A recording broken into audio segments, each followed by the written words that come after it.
Assalomu alaykum hurmatli obunachilar. Bugun sizlar bilan Google hisobiga ega bo'lishlik nima uchun kerakligi haqida gaplashib o'tamiz. Google hisobi, ya'ni email account bu sizga Google xizmatlarida Gmail, e, YouTube, Google Drive, Google Docs, Android, Chrome va boshqa foydalanish imkonini beruvchi shaxsiy akkauntdir.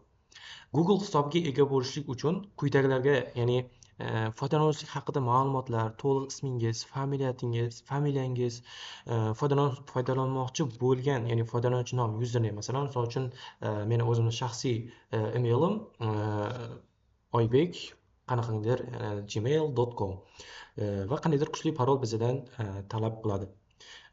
İsterseniz telefon raqamingizni ham qo'shishingiz mumkin, ya'ni telefon ixtiyoriy, lekin qo'shib qo'ysangiz tavsiya etiladi, qo'shib qo'yishligingiz sizga tavsiya etiladi.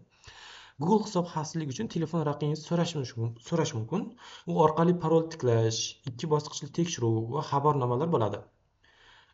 Va yana qo'shimcha tug'ilgan sana va jins, Google sizga mos xizmatlar, ya'ni misol uchun YouTube'da yosh cheklovi yoki reklama mosligi va hokazo taqdim etadi.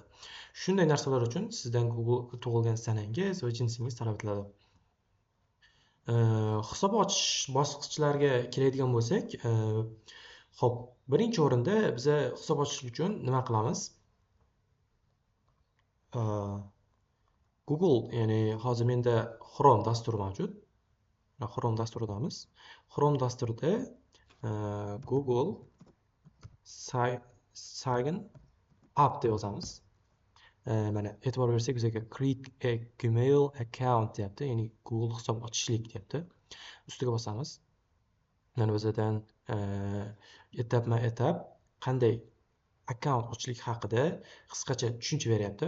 Xo'p, bu yoqda mana bizdan create an account. Mana bizdan yangi akkaunt ochishga menyusiga kirdik. Hozir menda akkaunt bo'lgani uchun o'zimni akkauntimga yo'naltirib oldi va bu yerda qo'shimcha eslatmalar bilan Google bizga chiqyapti. Xo'p, mana bu yoqda boya aytgandek, hozir menda bir nechta hisoblarim mavjud. Mana misol uchun 2 ta hisobim mavjud. Men bu 2 hisobim orqali o'z Google hisobimda yoki YouTube yoki Android qurilmalarimda shu kabi narsalarni boshqarishlik uchun menga Google hisobi kerak bo'ladi.